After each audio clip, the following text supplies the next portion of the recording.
जय माता दी दोस्तों माना जाता है कि नवरात्रि के 9 दिनों में माता आदि शक्ति की पूजा अर्चना करने से माता रानी स्वयं पृथ्वी पर आकर अपने भक्तों की सभी मनोकामनाओं को पूर्ण करती हैं। माता रानी के लिए अगर आप सच्चे हृदय से छोटा सा कोई खाने की वस्तु यानी कि भोग भी लगा देते हैं तो माता रानी अत्यंत प्रसन्न होकर अपने भक्तों के सभी कष्टों को हर लेती हैं और जितनी भी मनों में दबी हुई इच्छाएं हो, वे मनोकामनाएं हो, वह भी पूर्ण हो जाती हैं। देवी पुराण के अनुसार नवरात्रि के 9 दिनों में माता रानी पृथ्वी लोक पर भ्रमण करती हैं। नवरात्रि के 9 दिन मां दुर्गा को प्रसन्न करने के सबसे खास दिनों में से माने जाते हैं। दोस्तों, आज की इस वीडियो में हम आपको शास्त्रों में बताई गई कुछ ऐसी चीजों के बारे में बताएंगे, एक ऐसे ही खास उपाय के बारे में बताने जा रहे हैं जिसे अगर आप इस नवरात्रि कर लेते हैं तो आपके घर में स्वयं माता लक्ष्मी का स्थायी वास हो जाएगा। इसलिए दोस्तों, माता लक्ष्मी को प्रसन्न करने के लिए और माता लक्ष्मी में अटूट विश्वास रखने के लिए और जो भी अपने व्यक्ति अपने घर में माता लक्ष्मी को स्वयं बुलाना चाहता हो, ऐसा व्यक्ति एक बार कमेंट बॉक्स में जय माता दी, जय मां लक्ष्मी एक बार अवश्य लिख दो। दोस्तों, साथ ही इस वीडियो को पूरा अंत तक अवश्य देखें ताकि आपको पूर्ण जानकारी मिल सके। तो आइए जानते हैं उस शास्त्रों में लिखे हुए विशेष उपाय के बारे में।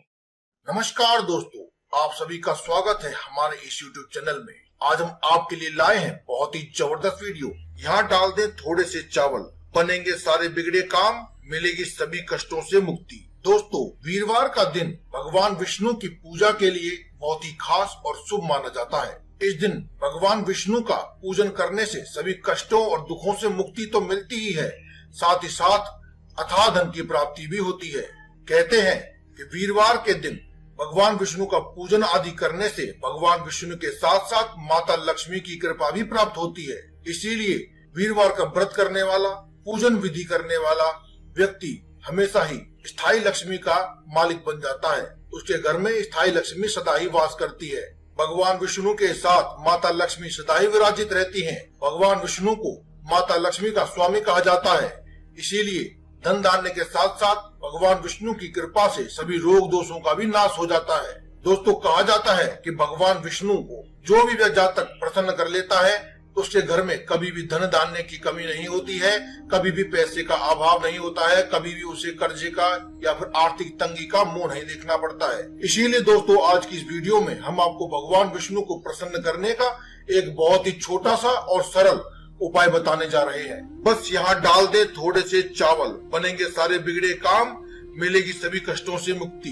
ज्योतिष शास्त्र की माने तो आप चाहें तो इस उपाय को सुबह या शाम के समय कभी भी कर सकते हैं। उत्तम होगा कि आप सुबह के समय इसे करें, इससे ज्यादा अच्छे फल की प्राप्ति होने की कामना की जा सकती है। सुबह जल्दी उठ करके स्नान आदि करके अपने नित्य कर्मों से निवृत्त होकर के पीले रंग के वस्त्र धारण करें। इसके बाद थोड़े से चावल लेकर आए। चावल साबुत होने चाहिए दोस्तों, टूटे फूटे या खंडित चावल नहीं होने चाहिए। इस बात का आपको विशेष ध्यान रखना है। भगवान विष्णु की पूजा में साबुत चावलों का ही इस्तेमाल होता है। कहा जाता है कि यदि खंडित चावलों के इस्तेमाल को किया जाए तो किसी अनिष्ट की भी कामना हो सकती है। दोस्तों, कमेंट बॉक्स में जय बजरंगबली लिखना ना भूलें और साथ ही साथ इस चैनल को सब्सक्राइब करें और वीडियो को शेयर करना ना भूलें और वीडियो को अंत तक देखें ताकि आपको पूरी जानकारी हो सके, पूरी विधि का ज्ञान हो सके। अधूरी विधि से किया गया कोई भी उपाय आपको फल नहीं प्रदान कर सकता है। अब दोस्तों, थोड़ी सी हल्दी लेकर के या फिर केसर लेके इन चावलों को पीले रंग का रंग दे। इसके लिए आप चाहे तो चावलों को थोड़ा सा धो सकते हैं या गीला कर सकते हैं ताकि सभी चावलों के ऊपर पीला रंग चढ़ जाए। अब लाल रंग के पुष्पों से और एक देसी घी के दीपक से अपने नित्य पूजा करें। अब रोली की सहायता से भगवान विष्णु की मूर्ति या फिर तस्वीर पर तिलक करें और साथ ही माता लक्ष्मी की तस्वीर या मूर्ति पर भी तिलक करें। माना जाता है कि इस प्रकार से भगवान विष्णु के पूजन से भगवान विष्णु जल्दी ही प्रसन्न होते हैं और माता लक्ष्मी की भी कृपा प्राप्त होती है। इसके बाद अपने माथे पर भी तिलक लगाएं। इससे भगवान विष्णु और माता लक्ष्मी के साथ आपका जुड़ाव संपन्न होता है। अब जो चावल आपने पीले रंग के रंग दिए हैं उन्हें अपने सीधे हाथ में उठा करके हमारे द्वारा बताए गए इस खास महामंत्र का जाप करें। ओम नमो भगवते वासुदेवाय। इस मंत्र का जाप करते हुए 21 बार जाप पूरा कर लें और उसके बाद भगवान विष्णु की तस्वीर के सामने या फिर मूर्ति के सामने या फिर आप माता लक्ष्मी के समक्ष अगर ये उपाय कर रहे हैं तो उनके सामने इस चावल से एक ढेरी बना दे और जो दीपक आपने प्रज्वलित किया था देसी घी का उस दीपक को इस चावल के ऊपर रख दे।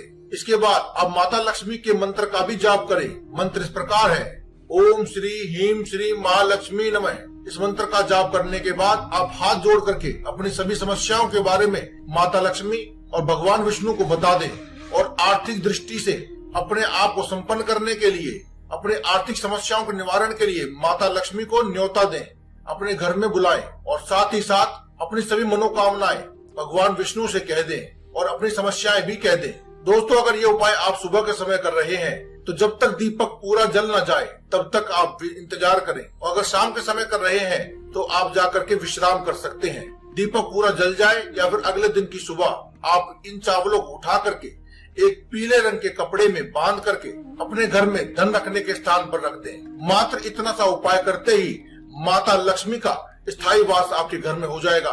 माता लक्ष्मी को खुद आपके पास चल करके आना पड़ेगा।